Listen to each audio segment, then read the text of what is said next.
Queridos irmãos, continuamos a leitura do livro do Gênesis. Já no capítulo 2, vemos a criação do homem narrada de uma maneira, digamos, mais pormenorizada pelo autor do livro do Gênesis. Ele diz: no dia em que o Senhor fez a terra e o céu, ainda não havia nenhum arbusto do campo sobre a terra, e ainda nenhuma erva do campo tinha brotado, porque o Senhor Deus não tinha feito chover sobre a terra, e nem existia homem para cultivar o solo. Mas uma fonte brotava da terra e lhe regava toda a superfície. Todo esse texto é bastante obscuro, porque nós não conseguimos entender exatamente a linguagem do livro do Gênesis. Nós pulamos alguns versículos na sequência, que são aqueles que descrevem os rios que brotam dessa única fonte, em 4 braços, e que regavam, segundo o texto, toda a extensão do solo. Então continua, então o Senhor Deus, aqui é a primeira vez que aparece uma expressão. No hebraico é Yahvé Elohim. Senhor Deus. É interessante porque alguns autores dividem o Pentateuco em 4 fontes. Os primeiros livros da Bíblia em 4 fontes. De tal modo que o primeiro capítulo, seria de uma fonte chamada Eloísta, que chama a Deus pelo nome de Elohim. E a segunda seria a fonte Javista, porque chama a Deus de Yahvé. Há muito debate entre os exegetas sobre isso tudo. Até hoje eles não chegaram a nenhuma conclusão, se é que isso é possível. Fato é que o Senhor Deus formou o homem do pó da terra, soprou-lhe nas narinas o sopro da vida, e o homem tornou-se um ser vivente. Ou seja, a criação do homem não se dá como a criação dos demais animais. Não é o faça-se que aparece para todas as demais criaturas. Fervilhem os rios de peixes, etc. Que as aves voem no céu. Produza a terra árvores segundo a sua espécie, que tenham semente. Não é assim. Já no capítulo 1, Deus, como que dialogando consigo mesmo, diz: façamos o homem é a nossa imagem e semelhança. Aqui já não é mais o faça-se. É uma ação direta. E, segundo a linguagem do livro do Gênesis, Deus faz o corpo de uma matéria pré-existente, que é o pó da terra. Diferentemente dos demais seres, ele utiliza matéria pré-existente. E aqui entra todo o tema do evolucionismo, né? Se essa matéria pré-existente não poderia se considerar já como uma matéria viva. E aqui há um amplo debate, mas sempre na linha da especulação. No final das contas, tanto faz. Deus utilizou uma matéria pré-existente, que aqui é chamada de o pó da terra. E soprou-lhe nas narinas o sopro da vida. Nefesh é a palavra hebraica para sopro. Que é É simplesmente isso, sopro, fôlego mesmo. É como se Deus tivesse um bonequinho e, quase como um beijo, soprasse dentro do seu nariz. E aí diz, e o homem tornou-se um ser vivente. Algumas traduções dizem, uma alma vivente. Esse versículo tem muitas implicações. Por quê? Em primeiro lugar, nós vemos que o homem, ele tem dois princípios. Um princípio material e um princípio espiritual. Ou seja, ele não é nem só material, nem só espiritual. Ele é constituído de dois princípios. Porém, diferentemente dos demais seres,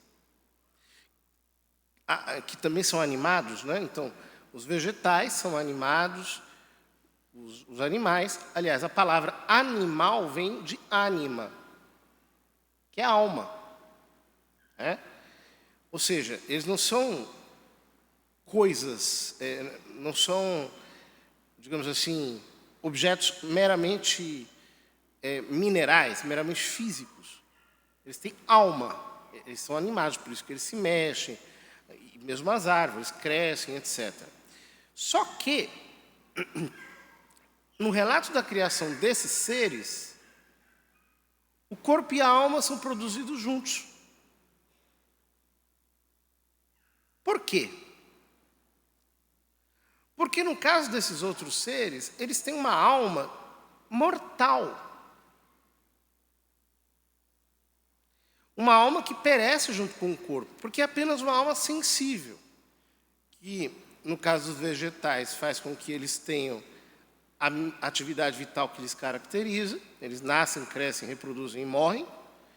E no caso dos animais, além disso, uma atividade sensível, eles percebem as coisas ao redor e conseguem se deslocar, etc. No caso do homem, a alma, que é o princípio que anima, né? As palavras querem apenas descrever o fenômeno. Então, no caso do homem, a alma tem uma transcendência maior. Por quê? Porque ela é uma alma, como dizem os filósofos, racional. Isso faz toda a diferença. Porque graças à nossa alma racional, nós podemos ter autoconsciência, nós podemos ter consciência dos demais, nós podemos ter o amor em sentido moral, né? Querer algo, podemos conceber coisas, podemos ir muito além com o nosso pensamento. Havia uma música que dizia, né? O pensamento parece uma coisa à toa, mas como é que a gente voa quando começa a pensar? Porque a capacidade que o homem tem com a sua razão é uma coisa maravilhosa. Ele transcende todos os demais seres. E é justamente por isso que nós percebemos que a alma é imortal. Nós percebemos que a alma humana é imortal porque ela tem uma interioridade, os filósofos chamam isso de imanência, que efetivamente demanda uma existência separada do corpo, uma subsistência separada do corpo quando se dá a morte. A memória, etc. E são experiências que são relatadas por muitas pessoas. Conheço várias pessoas que passaram por experiência de quase morte e que relatam isso. Né? Eu tenho um amigo que era ateu. um amigo muito querido, e que ele passou por uma experiência de quase morte. Inclusive, é a única pessoa que eu conheci até hoje que diz que morreu é uma coisa muito boa, porque a sensação que ele teve foi muito boa. Uma sensação de ampliação da consciência, de perda da noção do espaço e tempo, de uma permanência muito mais real, consistente, impressionante. Uma atração por Deus, né? Tudo ficou muito claro naquele instante em que a alma, por assim dizer, se separou do corpo. Bom, só que a relação entre o corpo e a alma é uma relação que se dá num equilíbrio. Então, nós temos algumas doutrinas que tentam explicar isso. Então, o dualismo é uma doutrina pagã que entende que o corpo e a alma são inimigos. E que o corpo e a alma, eles estão ligados de uma maneira, digamos assim, acidental. Ou seja, a alma usa o corpo como se ela estivesse dentro de uma casquinha, como se o corpo fosse uma casca. Essa doutrina é herética. Porque tanto o corpo quanto a alma são feitos um para o outro. E, segundo a doutrina da igreja, mesmo que se admitisse a hipótese de uma evolução corpórea, a alma humana é sempre diretamente criada por Deus. É uma criação original. Ou seja, não é que existe no céu, né, uma coleção de almas em suspense, e que aí diz, agora você, pumba, né, vai lá e encarna. Não. No momento em que nós somos gerados, a nossa alma é criada diretamente por Deus. E a capacidade de transcendência que a alma tem, pela inteligência, pela vontade, demonstram que ela está muito acima das limitações corpóreas, né? Há uma segunda doutrina que entende que a alma é mortal. É uma interpretação equivocada do texto bíblico. E existem algumas igrejas não católicas que ensinam isso, que quando você morre, a alma morre junto. Acabou. E que a ressurreição, no final dos tempos, será o levante de tudo. Deus é como que se recriasse tudo. Né? Essa doutrina também é errada. Segundo a divina revelação, nós temos diversos exemplos em que há uma subsistência da alma depois da morte. Por exemplo, Jesus que fala com Moisés e Elias na transfiguração. Jesus que diz ao bom ladrão, ainda hoje estarás comigo no paraíso. O Apocalipse fala das almas que estão debaixo do altar. Enfim, essa doutrina de que a alma se corrompe juntamente com o corpo não se sustenta muito diante da fé. E a doutrina católica, que é a mais coerente, de acordo com as Sagradas Escrituras, é que o corpo e a alma, apesar de serem princípios distintos, eles constituem uma unidade real. Ou seja, alguns dizem, né? Eu sou um espírito que tem uma alma e mora num corpo. Heresia. Eu não sou um espírito. Eu sou um ser humano. Um ser humano tem corpo e alma. E isso é tão verdade que, quando nós morremos, Então a nossa alma se separa do corpo, mas ela mantém relação com o corpo. Então, lá na cova, né, você escreve lá o nome do fulano, fulano de tal, porque o corpo é dele. E a fé da igreja diz que, e por isso que nós sepultamos, por isso que a igreja, apesar de hoje em dia tolerar a cremação, ela desaconselha, porque a igreja sempre procurou sepultar os defuntos, colocar num sepulcro digno, etc., porque são os corpos que vão ressuscitar um dia.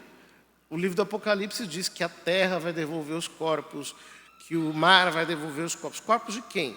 Daquelas almas que já morreram. Ou seja, o meu corpo sempre continuará sendo meu corpo. Sempre. Por isso eu tenho que honrá-lo, respeitá-lo, cuidar bem dele. Por isso que a igreja cerca o corpo de tantos cuidados. Por isso que nós não podemos profanar o corpo. Hoje em dia todo mundo quer colocar tudo quanto é coisa no corpo. Quer ficar intervindo e fazendo de tudo. Sem necessidade. O nosso corpo é um templo. Porque a nossa alma, quando ela é recriada no momento da regeneração, ela se torna morada do Espírito Santo. Então, o nosso corpo ganha uma dignidade. Isso é tão verdade que a igreja venera as relíquias dos santos. Por quê? Porque elas mantêm a relação, os corpos, com a alma glorificada no céu. E é por isso que a igreja jamais vai admitir hipóteses como a reencarnação, em que uma alma ela vai pegando um corpo, pega outro, pega outro, pega outro, pega outro. Por quê? Essa doutrina entende que a união entre o corpo e a alma é uma união acidental, é uma união casual. É como se a alma morasse dentro de um corpo. Mas não é assim. Eu realmente sou o meu corpo. Sou mesmo. Então, sei lá, né? Eu estou meio com uma crise de sinusite, meio braba aqui. Eu vou rezar, dá trabalho, né? Se você dorme mal, né? Passa lá uma noite que você não dorme direito. Você não é um espírito, agora eu vou transcender. Não. O peso do corpo se faz sentir. O corpo existe. Ou, por exemplo, um tipo de espiritualidade que é muito anticorpórea. Então, diz assim, você tem que levar uma vida quaresmal, né? Muito quaresmal. Nada, não pode comer, não pode não sei o quê, não pode não sei o quê. Isso, católico não é assim, né? Mesmo nos mosteiros católicos, algumas penitências são proibidas, desde a Páscoa até a festa da exaltação da Santa Cruz. Por quê? O corpo não aguenta. Então a gente tem festas, então no dia de festa você faz uma coisa especial, num dia que não é festa você maneira um pouco, porque o corpo é real, ele não é uma veste, não é uma roupa que eu estou usando, que depois eu vou voltar num outro corpo. Essa doutrina é antropologicamente, segundo a Escritura, insustentável e é filosoficamente muito esquisita, porque contraria a nossa experiência. Eu sou o meu corpo. Todavia, o fato de que Deus criou a alma do homem imortal nos deve fazer perceber a grandeza do ser humano. Por quê? Jesus diz, de que vale ao homem ganhar o mundo inteiro se vier a perder a sua alma, a sua psique. Vejam, a história de uma única alma, ela vale mais do que a história do mundo inteiro. Por quê? O mundo vai acabar um dia. Vai acabar. Até a ciência diz isso. Mas uma alma imortal nunca vai acabar. ela, uma vez que foi gerada, existirá para sempre. Portanto, a importância que o ser humano tem é incomensurável, inclusive para Deus. Ou seja, para Deus, o ser humano é muito importante. É preciso dizer isso hoje por quê? Porque, lamentavelmente, as pessoas estão perdendo o bom senso. Então, por exemplo, tem gente que trata bicho como gente. Então a pessoa diz assim, o meu cachorrinho, né? É o amor da minha vida, né? Eu conheci uma pessoa que se apegou tanto a uma calopsita, que num dia a calopsita fugiu, e o fulano ficou meio doido. Porque ele chamava calopsita de o amor da minha vida. Espera aí, mas um bicho, um animal, ele tem uma alma animal. Quando ele morre, acabou. Não tem mais. Não tem o céu dos cachorros, né? O céu das jumentas, o céu... Não existe isso. O animal morreu, acabou. Ele não é imortal. Mas o animal... Bom, a gente tem um cachorrinho, poxa vida, tá bem o cachorrinho, gosta do cachorrinho, etc. Mas assim, é um cachorro.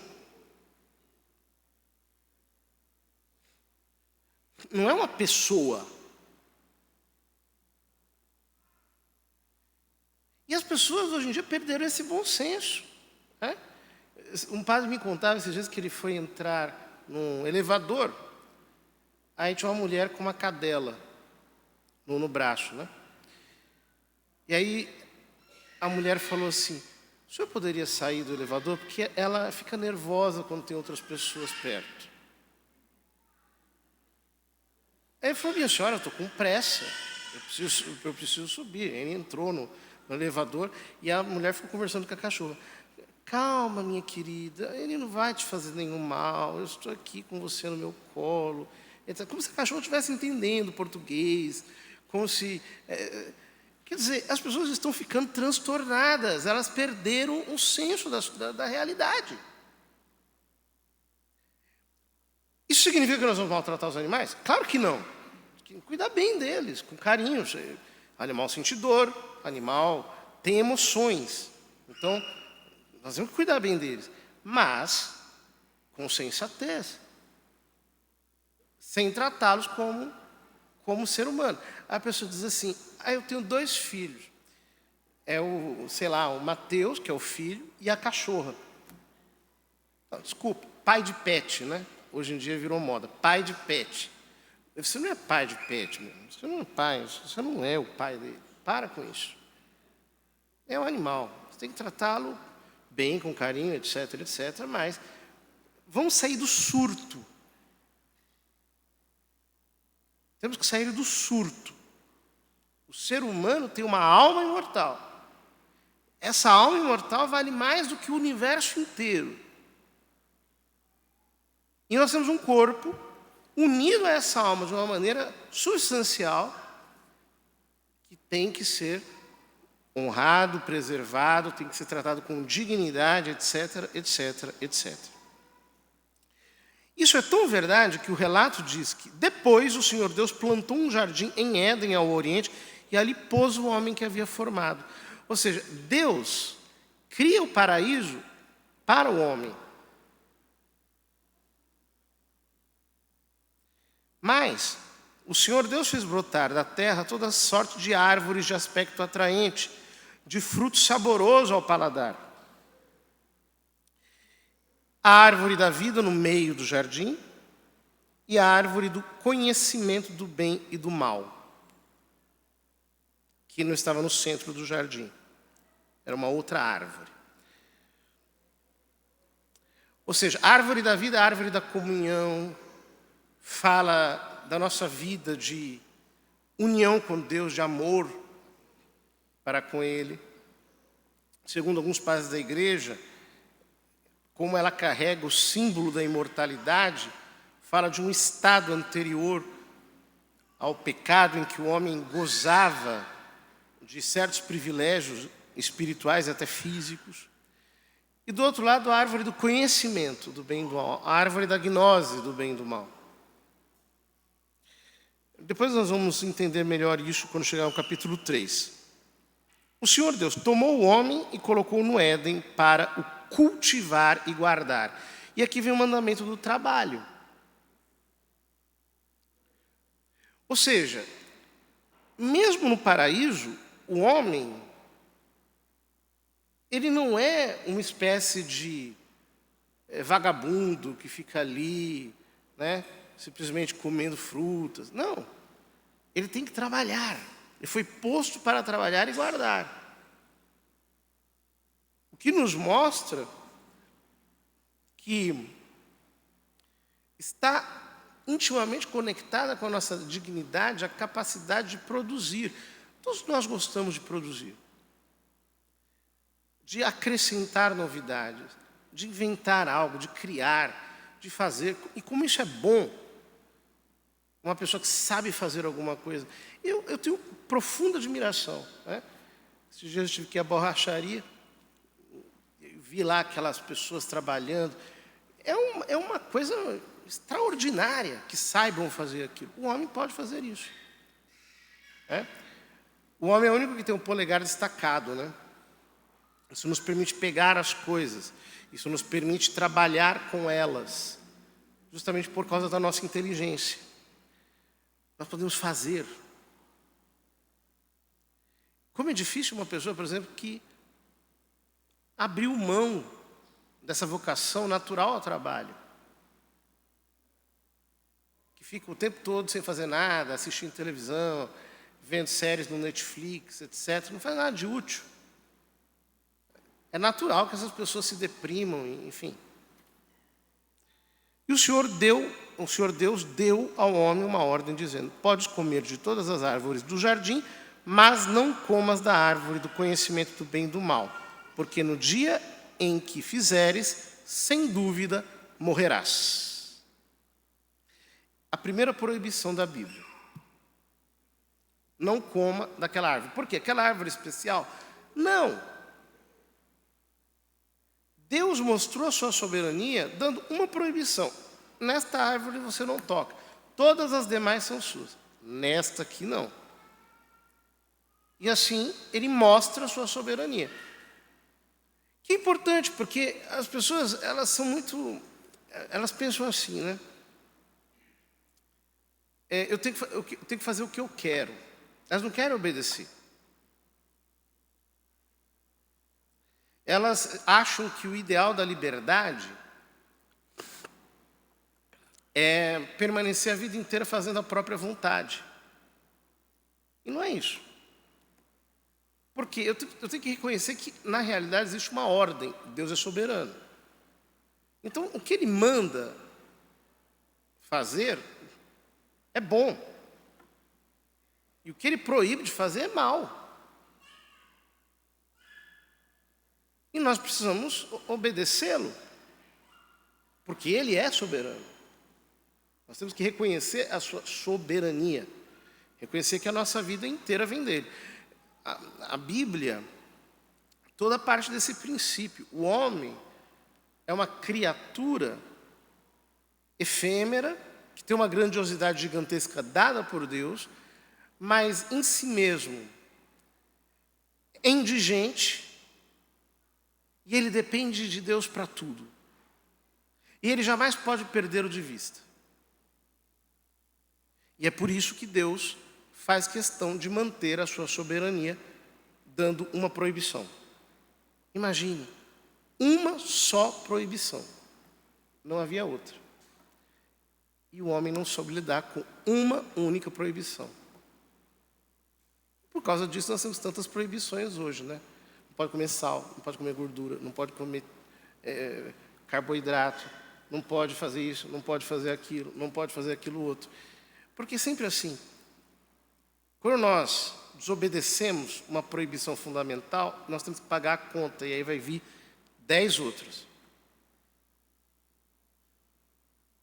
por causa da nossa indocilidade, da nossa falta de sabedoria de reconhecer Deus como o Senhor e de reconhecer que há uma ordem. Que ordem é essa? Temos os minerais, temos os vegetais, temos os animais, temos o homem, temos o anjo, temos Deus. Não podemos inverter essa ordem, fazendo com que a nossa vida discorra de um modo oposto àquele que está aqui muito bem descrito.